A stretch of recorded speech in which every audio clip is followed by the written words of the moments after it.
Ngayon makakasama natin si Ginoong Romeo Macan, ang direktor ng Panrehiyong Sentro sa Wikang Filipino Region 7. Magandang umaga po. Mayang buntag, magandang umaga. Ano man po ang mga expectations nyo para sa 3 araw na ito? Unang-una, kami kasi sa Region 7, wala kaming problema dahil meron kaming Akademyang Bisaya na tumutulong sa DepEd sa pakikipag-ugnayan ng Panrehiyong Sentro sa Wikang Filipino para mapadali ang implementasyon sa mother tongue-based multilingual education sa Region 7. Opo. Kamusta naman po ang pagtanggap ng mga guro at ng mga estudyante ninyo? Wala. Positibo sila dahil unang-una, habang iniisip pa ang programa, mayroon ng programa ang Akademyang Bisaya, nagkaroon na sila ng pilot testing para sa implementasyon sa MTB-MLE sa pangunguna ni Attorney Adelino Bisitoy, Municipal Mayor sa lungsod ng Cordova.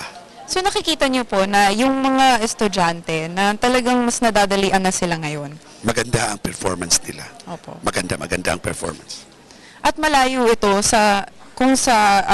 kumpara dun sa dating sistema ng edukasyon?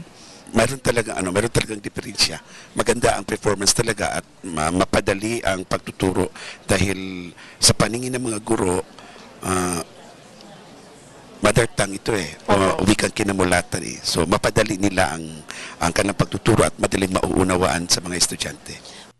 Ano pa yung mga improvements na pwedeng gawin para mas matulak pa ang paggamit ng mother tongue or sa wikang Filipino na rin?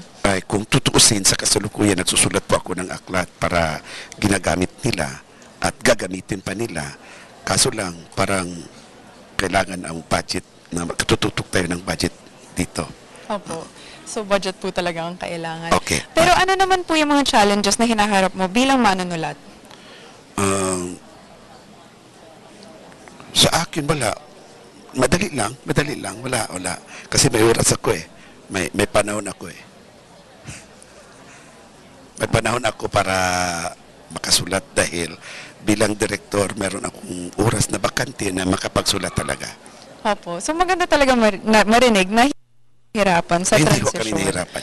Opo. At hindi ko kami nahihirapan dahil nagkaroon kami ng pakikipag-ugnayan sa DepEd at saka itong Akademyang Bisaya na nagtutulungan kami. Okay, maraming salamat po. Wala pong ano ba. Dagang